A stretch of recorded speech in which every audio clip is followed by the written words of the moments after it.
They're telling you to wait.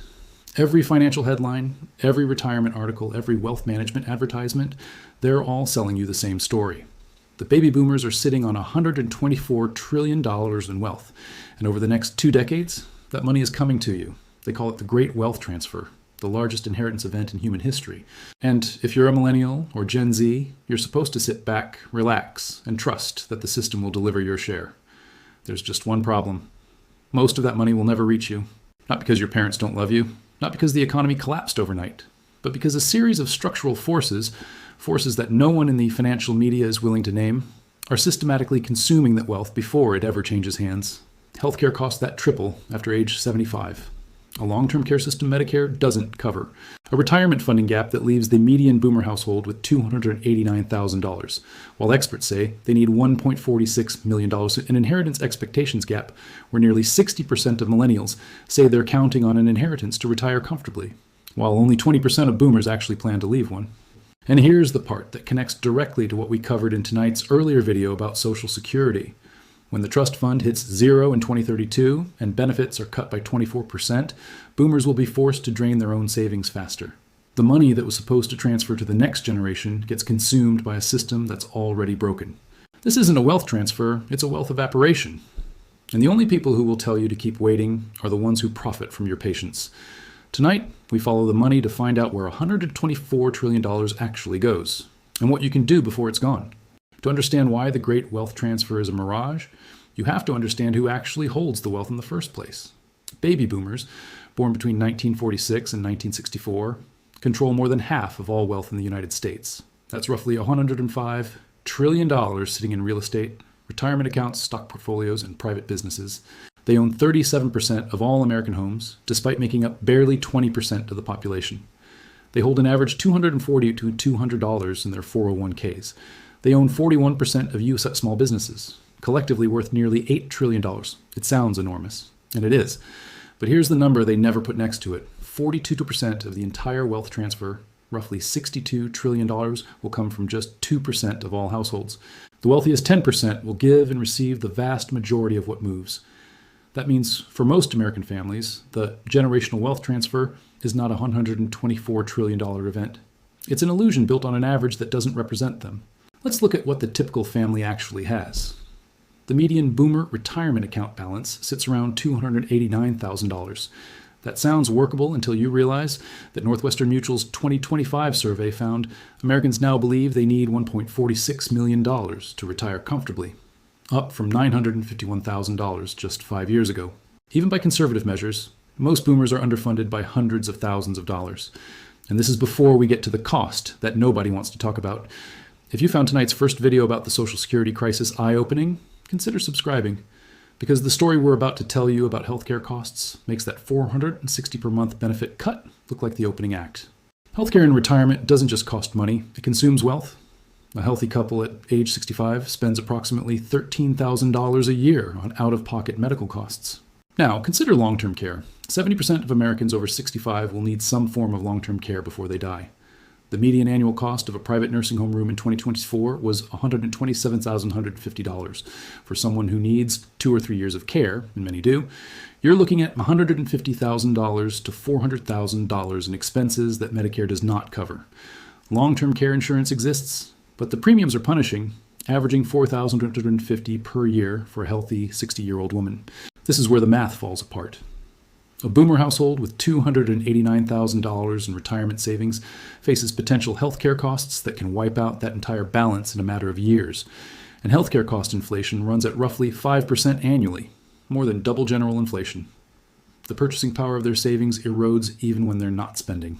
As Newsweek reported just weeks ago, when the first boomers turned 80 in January 2026, a significant share of boomer wealth is likely to be absorbed by healthcare and caregiving expenses. Net inheritances shrink rapidly once you account for long illnesses, taxes, and mandatory withdrawal rules that force heirs to empty inherited retirement accounts within 10 years. Many families will be surprised by how little remains. But it's not just healthcare draining the pool. There's a growing movement among boomers to spend it themselves. It's called Die with Zero, a philosophy gaining traction where retirees deliberately spend down their wealth on travel, experiences, and charitable giving while they're still alive. Nearly half of high net worth boomers now say they plan to hold onto their wealth during their lifetime rather than pass it down. They're spending it on home renovations, cruises, and Glastonbury tickets, not on inheritance checks. So from one side, the medical system is consuming the wealth. From the other side, boomers themselves are choosing not to transfer it. And in the middle sits a generation that was told to wait. Here's where the story gets structural. The generation waiting for this wealth transfer, Millennials, is already the most financially squeezed demographic in modern American history. Their collective net worth recently hit about $16 trillion. That sounds like progress, until you realize boomers control more than 6 times that amount. The average millennial 401k balance is $67,300. Their average IRA holds $25 out of $100. And a brand new NIRS report released just days ago in February 2026 found that the typical working American has less than $1,000 saved for retirement. Less than $1,000.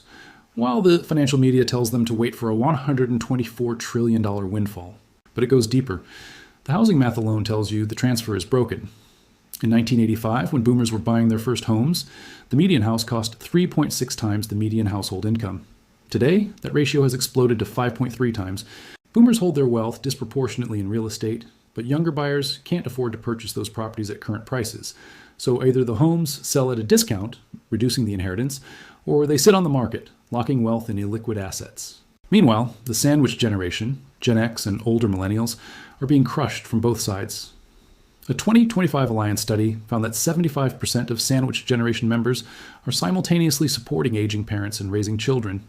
They're spending money that could go into their own retirement accounts on elder care, child care, and debt service instead. Now layer on the macro reality we covered in tonight's first video, national debt at $38.56 trillion, Social Security insolvency by 2032, a debt to GDP ratio heading past the World War II record, annual interest payments exceeding $1 trillion. Every one of these factors means higher taxes, reduced benefits, and faster inflation in the decades ahead. Whatever wealth does transfer will buy less, be taxed more, and arrive later than anyone expects. This is the question every viewer needs to answer honestly. If Social Security is being cut, healthcare costs are tripling, boomers are spending down their assets, and 42% of the transfer goes to the richest 2% of households, what is the actual inheritance plan for the other 98%? If that question just hit different, you're paying attention, and you're ready for what comes next. Let's be clear about what we're not saying. We're not saying that boomers are bad people. We're not saying that inheritance doesn't matter, and we're not saying that zero wealth will transfer. What we are saying is that the $124 trillion headline is a structural lie. It takes total wealth in motion and presents it as though it will be evenly distributed across a generation. It won't. The median family will see a fraction of what's promised, and for many, the money will arrive decades too late, already diminished by healthcare costs, taxes, and inflation. The people who understand this are already acting. Central banks aren't waiting for a wealth transfer. They're buying gold. 3 consecutive years of over 1,000 tons in purchases. That is not a coincidence, it's a signal. The institutions that manage the world's reserve currencies are telling you, through their actions, that they no longer trust paper promises to hold value over time. The $124 trillion wealth transfer is denominated in dollars. The same dollars that are being printed at $6.43 billion per day to service a debt that will reach $63 trillion by 2036. Central banks see the end game. Institutional investors see the end game. The question is whether you see it. The conventional financial plan says work, save, inherit, retire. But every pillar of that plan is under assault. Wages haven't kept up with costs. Savings are being eroded by inflation. Inheritance is being consumed by the healthcare system. And retirement depends on a Social Security program that's 6 years away from insolvency. The alternative isn't panic, it's preparation. It's understanding that the system was never designed to transfer wealth downward. It was designed to extract it. And the people who recognize this earliest are the ones who get to build outside of it. The $124 trillion headline will keep running. The financial advisors will keep telling you to be patient. The retirement industry will keep selling you plans built on assumptions that have already collapsed. But empires don't collapse because of one headline. They collapse because millions of people trusted the wrong promises for too long. Don't be the last one to stop waiting. The math doesn't lie. Empires do,